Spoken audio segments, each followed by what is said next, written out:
ప్రభు అయిన యేసుక్రీస్తు నామంలో మీకు మా హృదయపూర్వక వందనాలు. మనం లూకా సువార్తని ధ్యానం చేస్తున్నాం బైబిల్ స్టడీలో భాగంగా. లెసన్ నెంబర్ 9 ఈరోజు 9వ పాఠం లూకా సువార్త నుంచి. లూకా సువార్త 2వ అధ్యాయాన్ని మనం కంప్లీట్ చేసాం. లూకా సువార్త 3వ అధ్యాయం, gospel according to Luke 3rd chapter. Today we will meditate from 1 to 22 వరకు.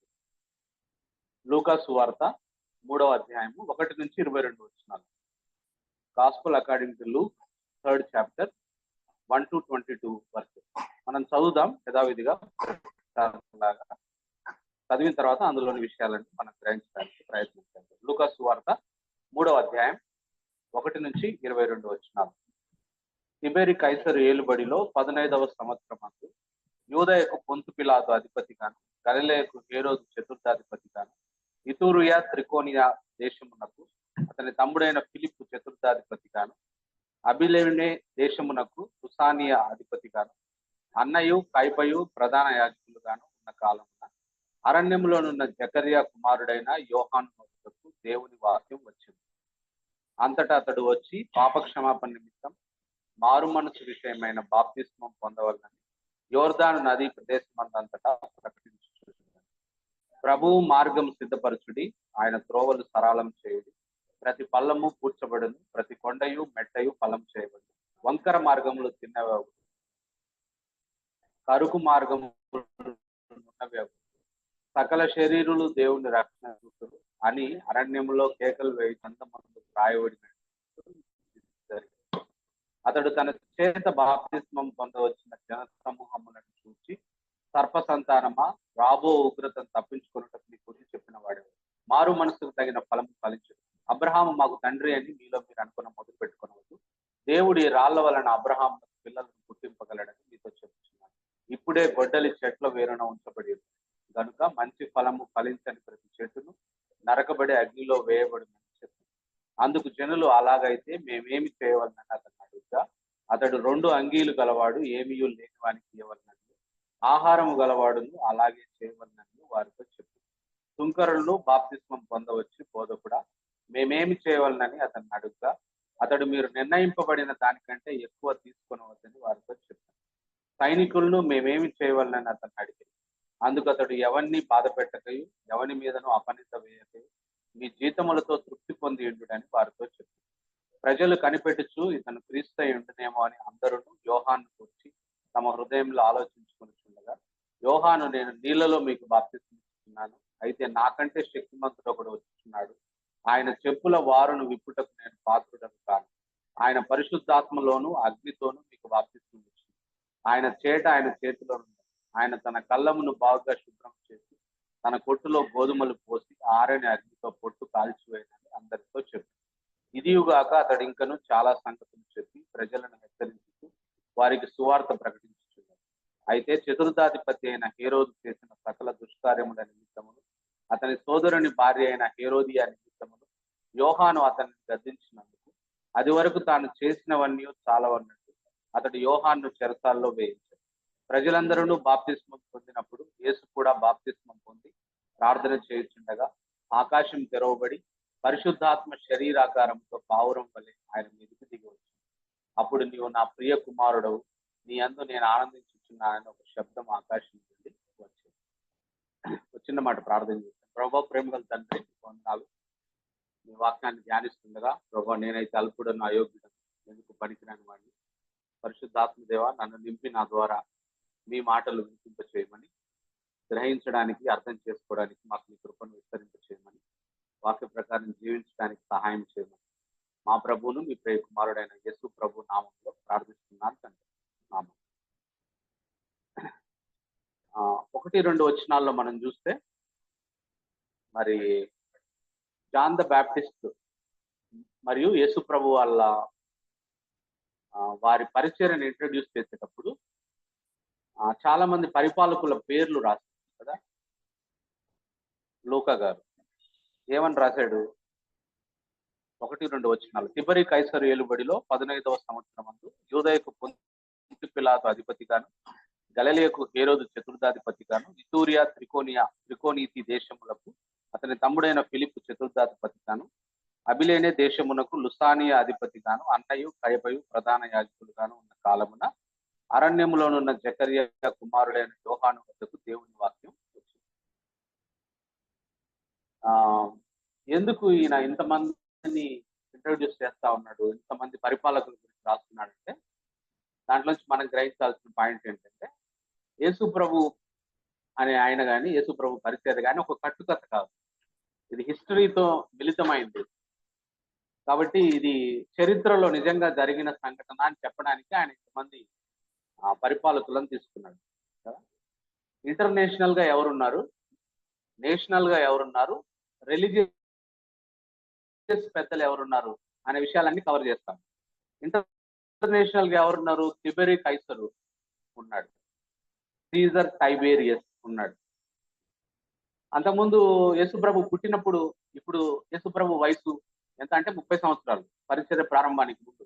యేసుప్రభు పుట్టినప్పుడు ఎవరున్నారు, సీజర్ అగస్తు, కౌసరు ఐగుస్తు వలన ప్రజాసంఖ్య రాయవలనని ఆజ్ఞ ఆయన అని.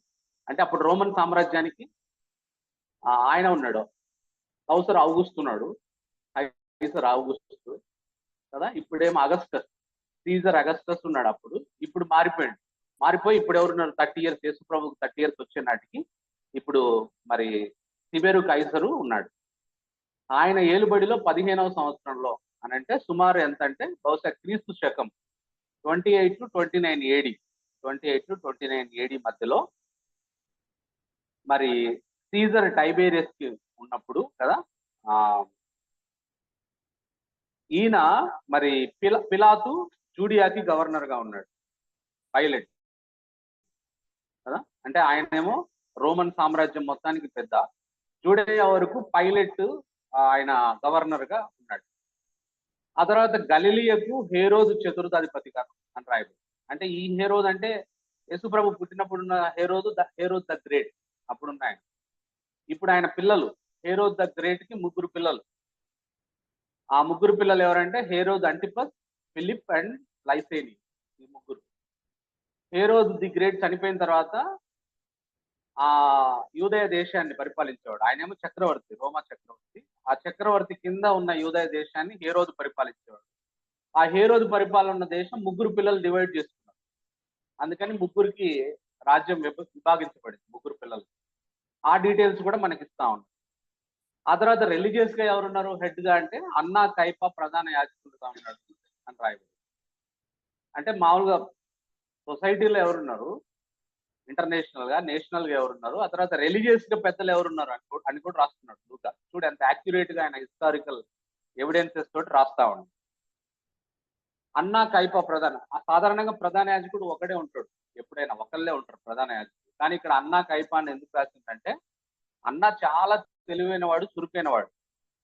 రోమ్ గవర్నమెంట్ ఆయన నుంచి థ్రెట్ ఏమన్నా ఉంటుందేమో అని చెప్పి వాళ్ళకి, ఎందుకంటే తెలివైన వాడు, చురుకైన వాడు వాళ్ళ కింద ఉంటే వాళ్ళకి ఇబ్బంది కాబట్టి అన్నాన్ని తీసేసిండ్రు. వాళ్ళు తీసేసి అన్నా సన్నిన్లా కైపాని ప్రధాన యాజకుడిగా పెట్టినా కూడా అందరూ సలహాల కోసం, అన్నిటి కోసం అన్నా కాడికే పోతారు. యేసుప్రభు ట్రైల్కి తెచ్చినప్పుడు కూడా ఫస్ట్ అన్నా దగ్గరికే తీసుకుపోయేది.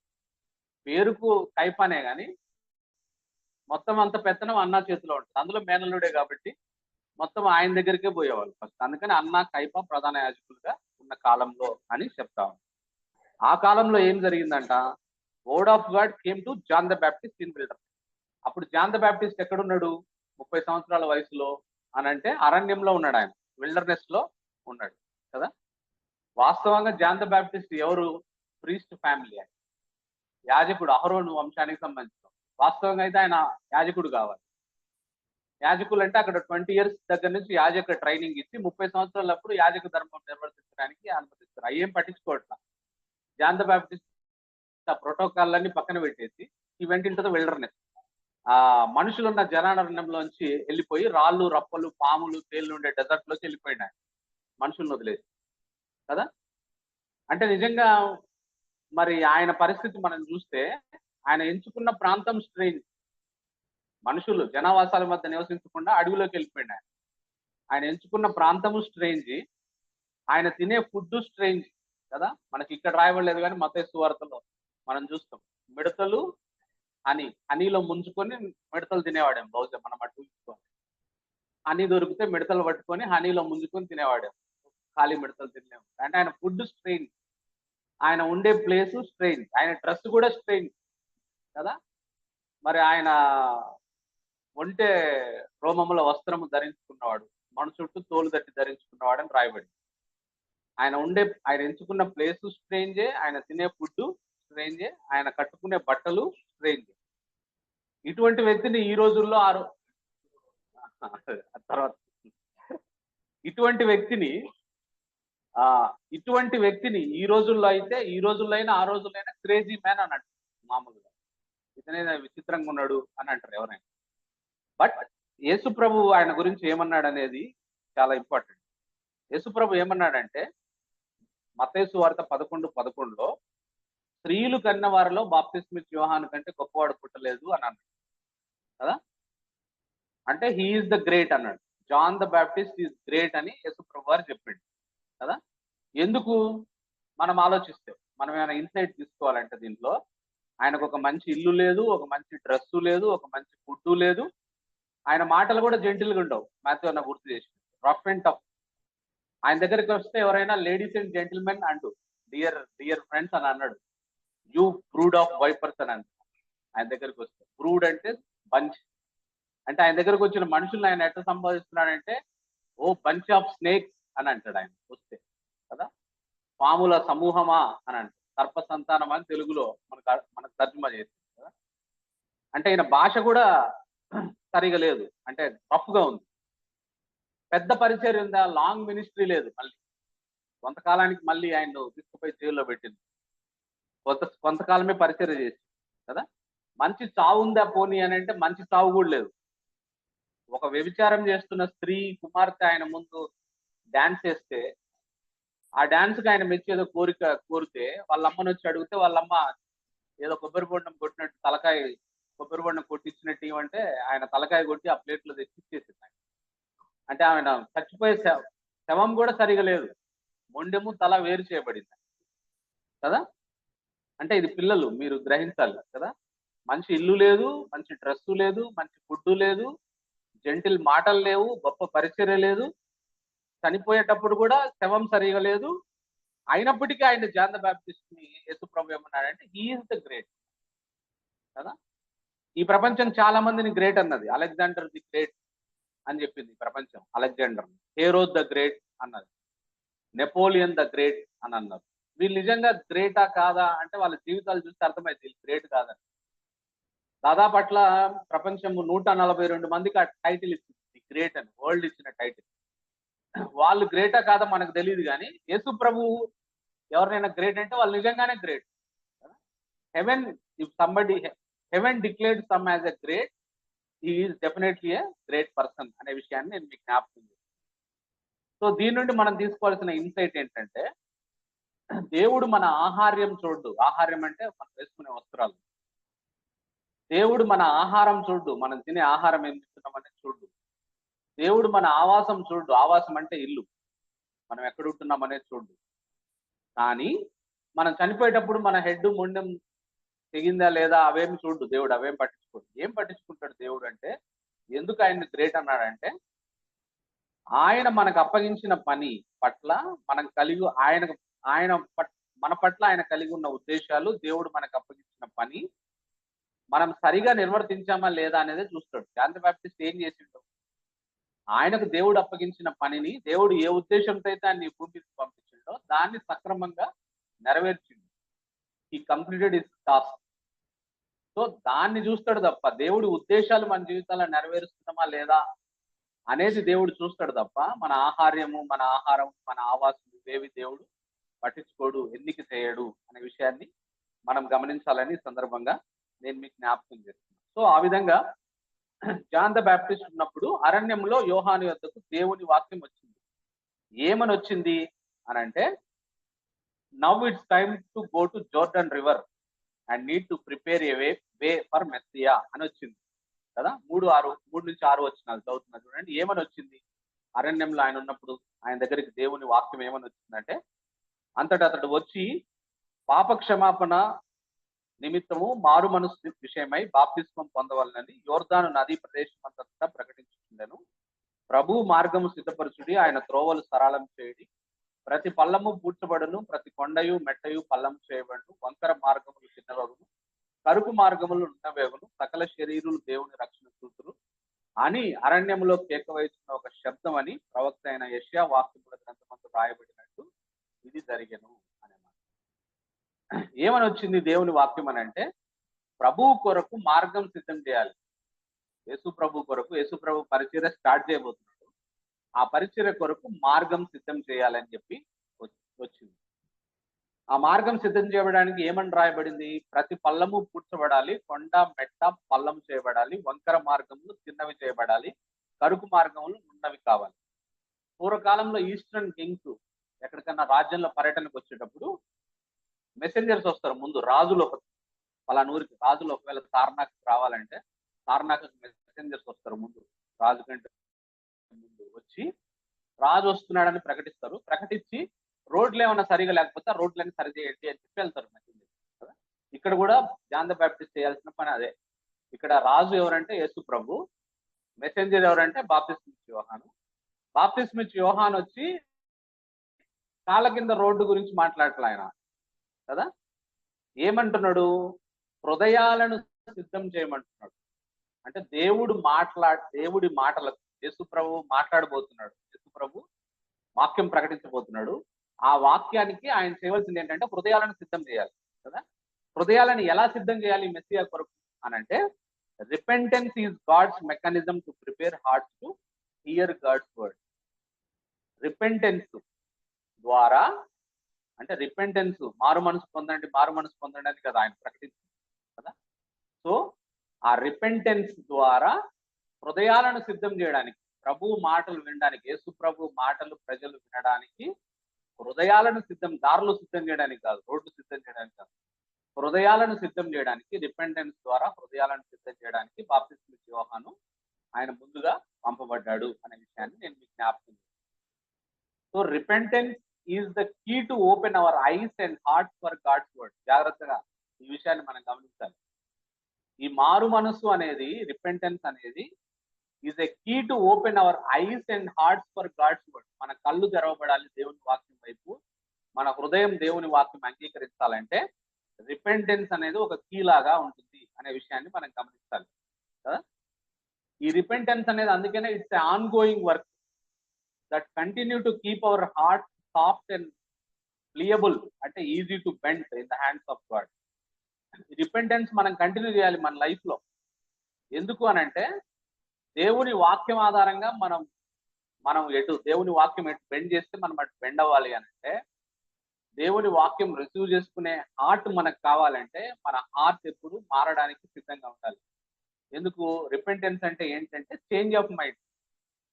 రిపెంటెన్స్ అంటే చేంజ్ ఆఫ్ మైండ్, మనసు మార్చుకోవడం కదా.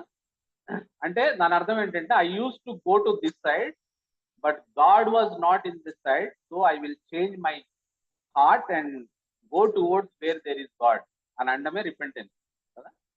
రిపెంటెన్స్ అంటే ఏంటంటే, ఫర్ ఎగ్జాంపుల్ నేను చెప్తా, డబ్బు ఖర్చు పెట్టే విషయంలో నేను రక్షించబడి చాలా సంవత్సరాలు అయినా కూడా డబ్బు ఖర్చు పెట్టే విషయంలో నేను చాలా చులకనగా ఈజీగా ఉంటా.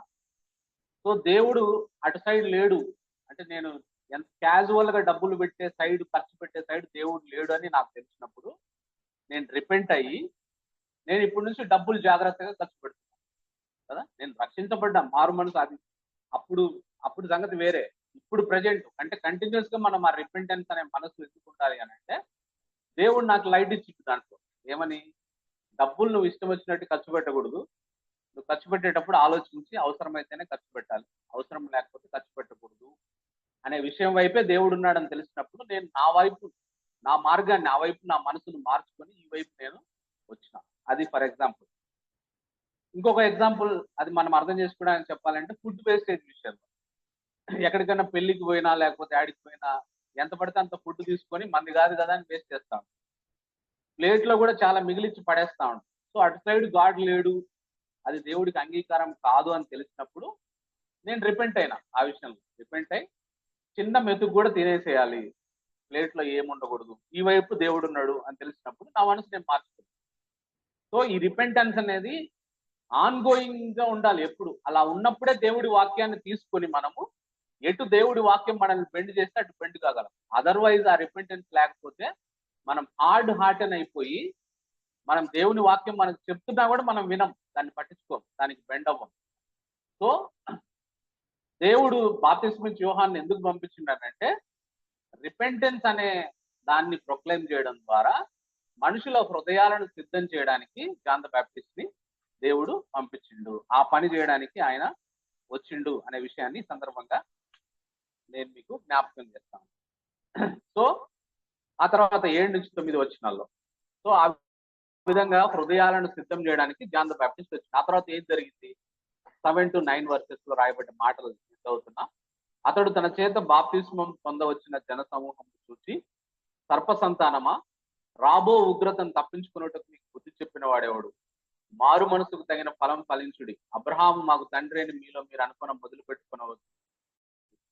దేవుడి రాళ్ల వలన అబ్రహాం పిల్లలు పుట్టింపగలడని మీకు చెప్తున్నాను. ఇప్పుడే గొడ్డలి చెట్ల వేరున ఉంచబడి ఉన్నది కనుక మంచి ఫలం ఫలించని ప్రతి చెట్టును నరకబడి అగ్నిలో వేయబడినని చెప్పాను కదా.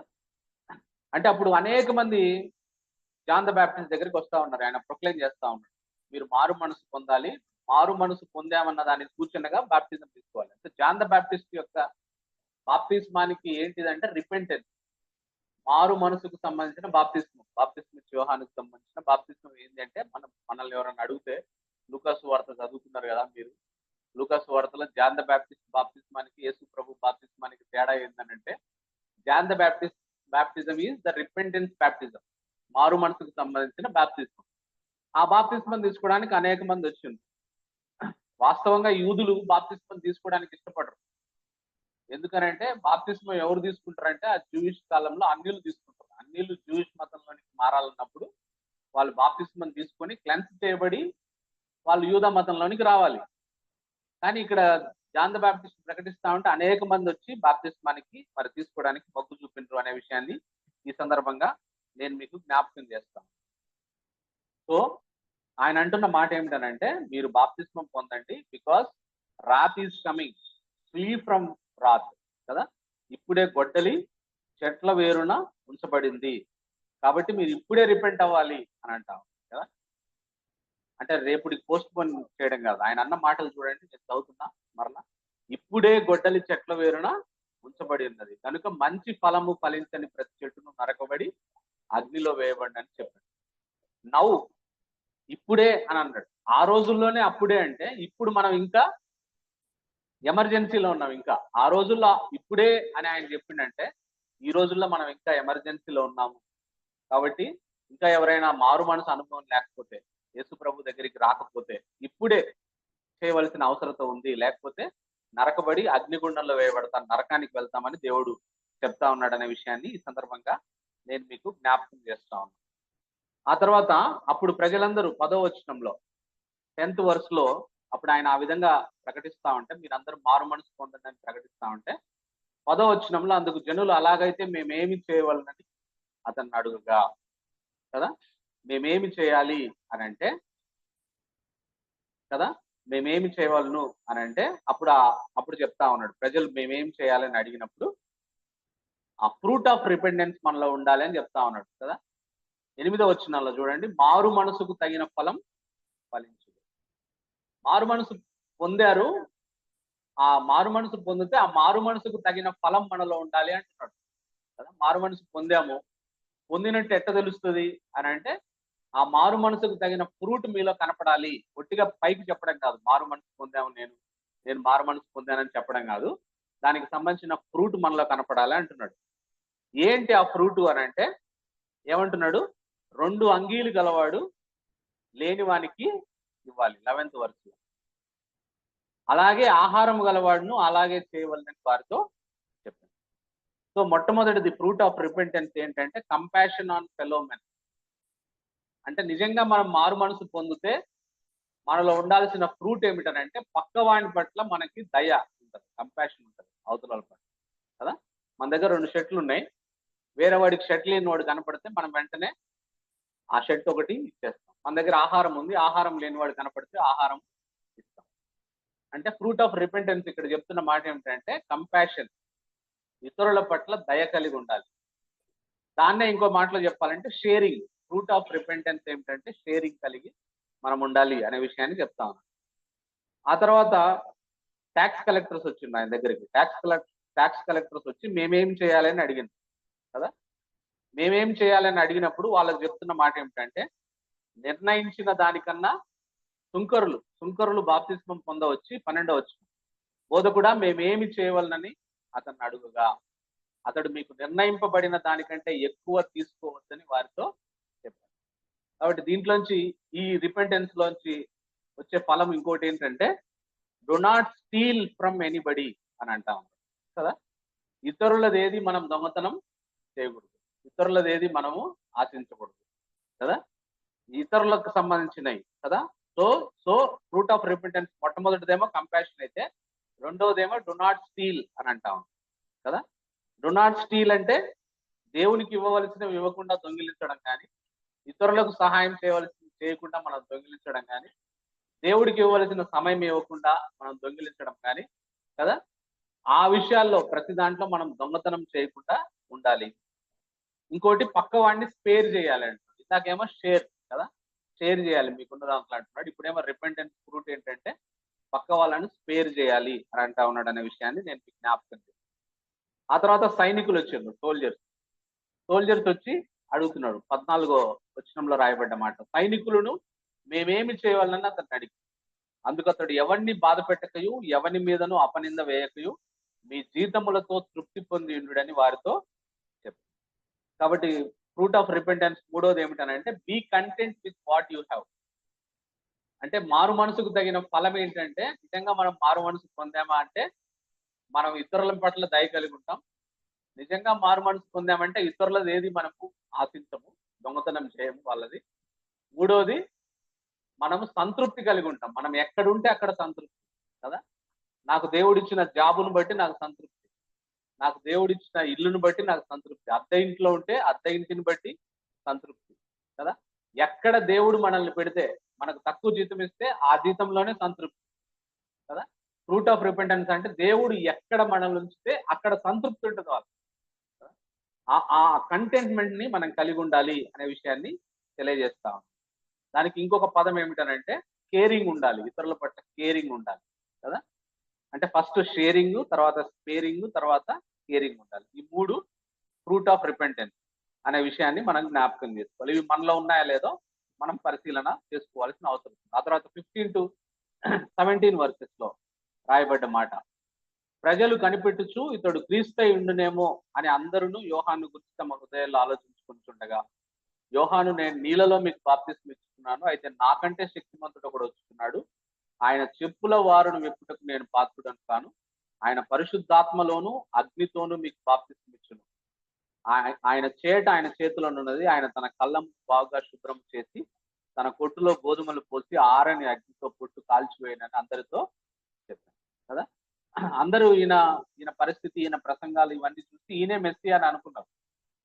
అప్పుడు ఆయన చెప్తున్న మాట ఏమిటంటే నేను కాదు మెస్సియా, ఆయన హ్యూమిలిటీ చూడండి. అంటే ఈ రోజుల్లో ఉన్న చాలా మంది ప్రీచర్స్, మరి పాస్టర్స్ మరి నేర్చుకోవాల్సిన విషయం ఏమిటంటే he always pointed towards Jesus కదా. మరి ఈ రోజుల్లో చాలా ప్రసంగికులు చేసే పని ఏంటంటే మనుషులు తమ వైపు ఆకర్షిస్తుంది. కానీ జాన్ ద బ్యాప్టిస్ట్ దానికి చాలా భిన్నమైన వ్యక్తి.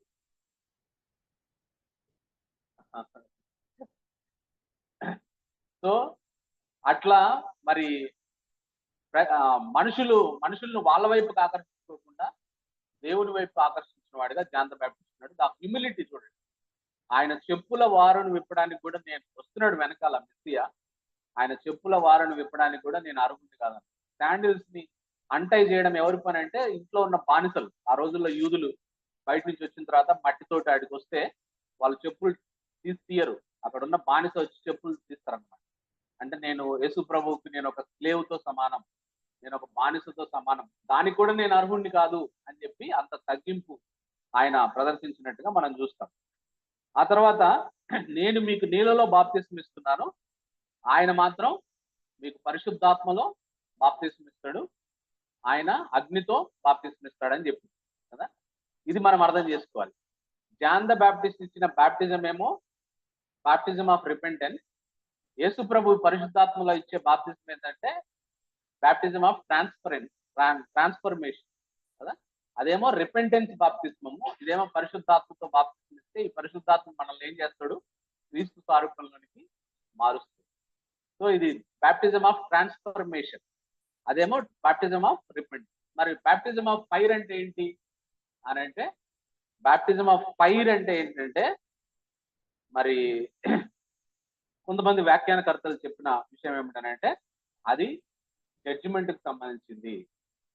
అది అంటే ఆ రోజు మరి హోలీ స్పిరిట్ వాళ్ళ మీదకి వచ్చినప్పుడు అగ్ని నాలుకలో వెళ్ళే విభాజించబడి వచ్చింది కదా, అదేమో అని అనుకుంటారు చాలా మంది. కాదు, ఆ పరిశుద్ధాత్మ బాప్తిస్మే ఆ రోజు వాళ్ళ మీదకి వచ్చింది. యాక్ట్ 1 లో మనం చూస్తే కదా, యాక్ట్ 1-2 చాప్టర్స్ లో మనం చూస్తే పరిశుద్ధాత్మ. ఈ బాప్టిజం ఆఫ్ ఫైర్ అంటే అదేమిటనంటే యేసు ప్రభువుని ఎరగని వాళ్ళని ఆయన అగ్నిగుండంలో వేయబోతా ఉన్నాడు, పడవేయబోతా ఉన్నాడు. అది ఆయన అగ్నితో బాప్తిస్మం ఇస్తాడంటే అది దేవుని ఎరుగని వాళ్ళకి ఇచ్చే బాప్తిస్మం అనే విషయాన్ని మనం నేర్చుకోవాలనే విషయాన్ని సందర్భంగా నేను మీకు జ్ఞాపకం చేస్తాను. ఆ తర్వాత ముందుకెళ్తే 18, 19, 20 వచనాలు, 3 వచనాలు చూస్తే, ఇదిగాక అతడు ఇంకను చాలా సంగతులు చెప్పి ప్రజలను హెచ్చరించుచు వారికి సువార్త ప్రకటించుండెను. అయితే చతుర్థాధిపతి అయిన హేరోదు చేసిన సకల దుష్కార్యముల నిమిత్తం అతని సోదరుని భార్య అయిన హేరోదియా నిమిత్తమును యోహాన్ అతన్ని గద్దించినందుకు అది వరకు తాను చేసినవన్నీ చాలవన్నట్టు అతడు యోహాన్ను చెరసాల్లో వేయించాను. అయిపోయింది జాన్ ద బాప్టిస్ట్ పరిచర్య. చూడండి ఎంత చిన్న పరిచర్య. మరి Herod Antipas married his brother Philip's wife. హేరోదియా అంటే ఫిలిప్, తన తమ్ముడు ఫిలిప్ భార్య. ఆమె చాలా అందంగా ఉండేదండి. So lust of the ice, ఆయన ఆమెను చూసి ఆమెను పెళ్లి చేసుకోవాలని చెప్పి తన భార్యకి విడాకులు ఇచ్చేస్తాడు. ఈమెను పెళ్లి చేసుకోవడానికి తమ్ముడి భార్యని ఆయన ఇష్టపడి తమ్ముడి భార్యని పెళ్లి చేసుకోవడానికి ఆయన మొదటి భార్యకి విడాకులు ఇస్తాడు. ఆ మొదటి భార్య ఎవరంటే ఆయన మరి సిరియా రాజు అరేటస్ కుమార్తె, సిరియా కింగ్ అరేటస్ కుమార్తె. ఆయనకు విపరీతమైన కోపం వస్తుంది, నా కూతురుకు విడాకులు ఇస్తావా అని. ఆయన సైన్యం తీసుకుని వస్తాడు ఈ హేరోదు అంతిపస్ నుంచి. వచ్చి దాదాపు అందరిని చంపేస్తాడు, సైనికులంతా. ఇంకా కొంతసేపు ఉంటే ఐగారిని పట్టుకొని ఐగారిని కూడా చంపే సమయంలో రోమ్ కి తెలిసి సీజర్ మనుషులు పంపిస్తాడు సైన్యాన్ని. అప్పుడు రోమ్ సైన్యం దాటికి తట్టుకోలేక పారిపోతారు, లేకపోతే ఐగారి పని అయిపోయేది అప్పుడే ఆయన చేసిన పని కదా. ఆయన భార్య కూతురికి విడాకులు ఇచ్చినందుకు ఆయనకు విపరీతమైన కోపం వచ్చి ఆయన సైన్యాన్ని పంపిస్తే ఆ విషయం సీజర్కి తెలిసి, చక్రవర్తి కదా సీజర్కి తెలిసి, సీజర్ సైన్యాన్ని పంపిస్తే ఆ సైన్యం దాటికి తట్టుకోలేక ఆయన వెళ్ళిపోతాడు. అట్లా పెళ్లి చేసుకుంటాడు ఆమెను తీసుకొని ఆయన దగ్గర భార్యగా చూసుకుంటాడు. అది దాన్ని ఆయన జాన్ ద బాప్టిస్ట్ మరి ఎత్తి చూపించినందుకు ఆయన తీసుకుపోయి అరెస్ట్ చేసి జైల్లో పెట్టిండు అనే విషయాన్ని మనం చూస్తాం.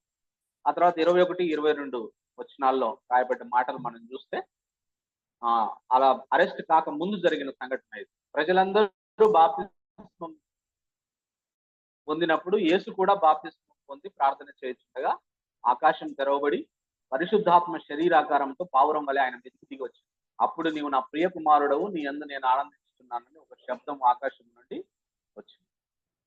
యేసు ప్రభు, ఇది జాన్ ద బాప్టిస్ట్ బాప్టిజం అంటే బాప్టిజం ఆఫ్ రిపెంటెన్స్ కదా, మారు మనసుకు సంబంధించిన baptism.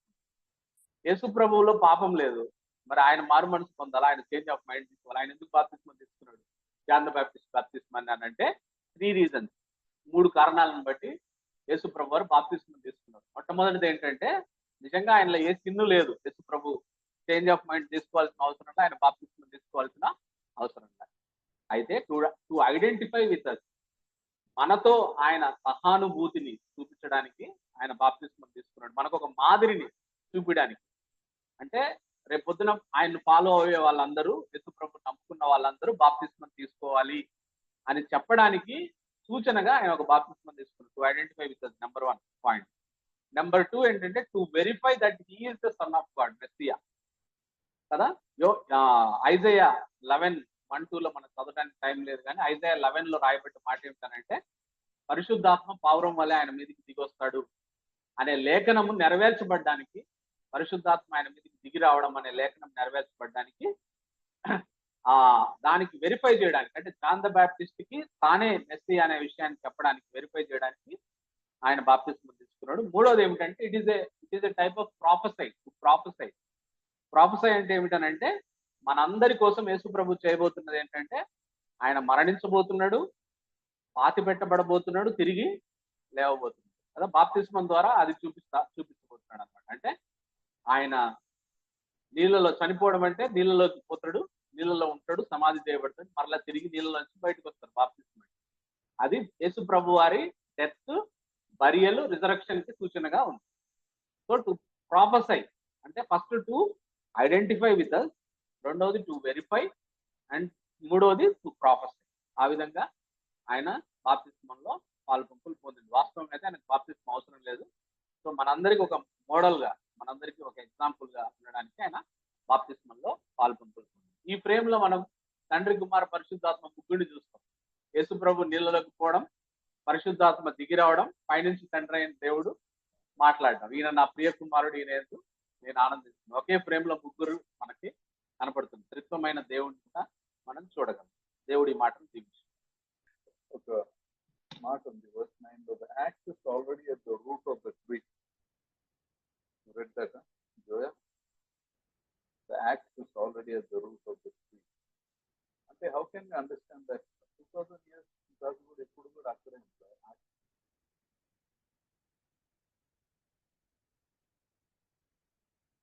You want those people, you are very close to this thing. So how can you understand that? Many people say scoffers will say in the last days, they will stop saying that where is the coming? He has promised everything. Where is this? Scoffers will say. మనకు logically ఎట్లా explain చేస్తుంది?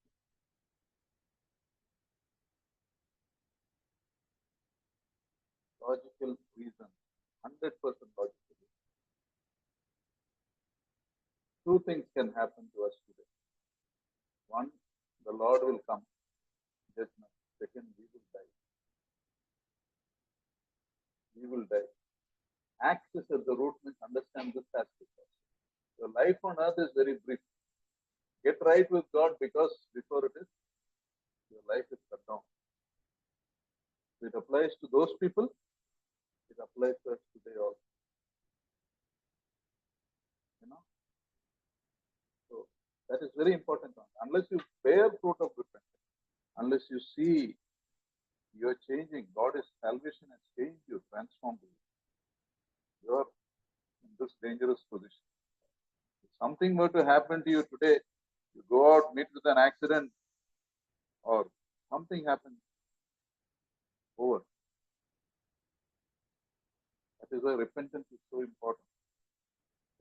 Repentance, so bearing the fruit of repentance is so important. Our life must show that generosity. We must be willing to share. We must be content where God kept us. We must not exploit people. We must be generous. We've done so much more. The Bible has so many other things. So let us remember that. చెప్పిండు, మీరేం పెద్ద great లాగా feel అవ్వద్దు. దేవుడు అవసరమైతే రాళ్ల వల్ల కూడా అబ్రహాంకు సంతానం కలిగించగలదు. So don't feel great about it. So you also have to repent of your sins అని చెప్పి చెప్తా ఉన్నాడు. ఆ దాంట్లో చెప్పిండు అది. అక్కడేమో అంటే దేవుడికి ఉన్న గొప్ప శక్తి, ఒకవేళ అంటే ఆ రోజు వాస్తవంగా రాళ్ళు కూడా కేకలేస్తాయని చెప్పినప్పుడు, అంటే ఆయన మెస్సియా, ఆయన్ని హోసన్నా హోసన్నా హోసన్నా అని ఆయన ఎక్సాల్ట్ చేస్తూ ఉన్నప్పుడు, మరి అది ప్రవచనాలు నెరవేర్పుగా జరుగుతూ ఉన్నప్పుడు వాళ్ళు అసూయ పడతారు. ఆ ఫారసీస్ వాళ్ళు వచ్చి వాళ్ళని అనొద్దు అని చెప్తే, వాళ్ళు అనకపోతే నిజంగా రాళ్ళు అంటాయి. సో మీరు అసలు ఆ విషయాలు ఏం మీకు తెలియట్లేదు, దేవుడు అంత శక్తిమంతుడు అనే విషయాన్ని కూడా తెలియజేయడానికి అన్నాడు. బోత్ ఇన్సిడెంట్స్ లో అదే నేను అనుకుంటున్నాను. అబ్రహాం వాళ్ళు ఎప్పుడు మేము అబ్రహాం సంతానం అని అంటే వాళ్ళ ప్రైడ్ ని అణచడానికి అబ్రహాం కంటే ముందున్నా నేను అని కూడా చెప్తాడు మధ్యలో. ఐ ఆమ్ బిఫోర్ అబ్రహాం అని. John 8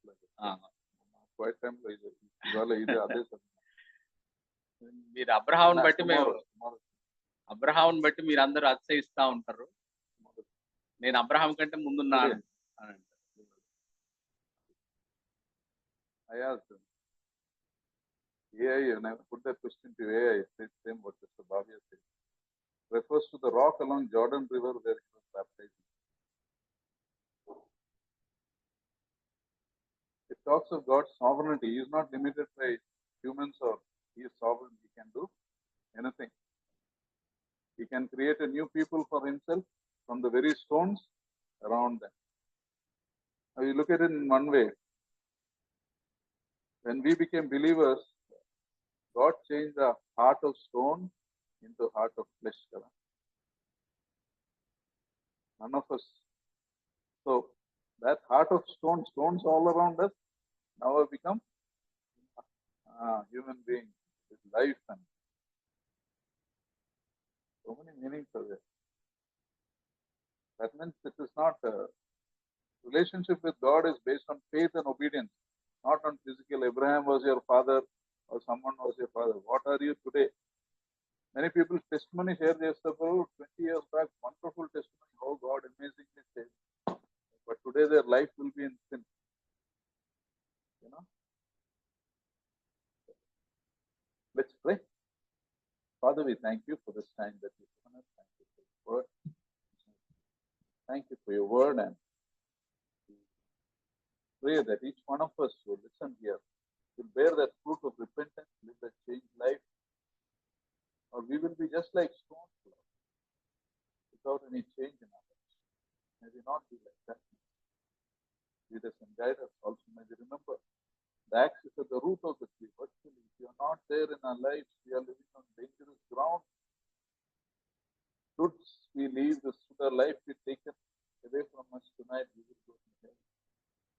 May we live careful life, lives that please you, lives that honor you, lives that treasure you. We thank you, we praise you, Master. In Lord Jesus' most precious name we pray. Amen. Thank you. God bless you. Those are online also. Thank you for waiting.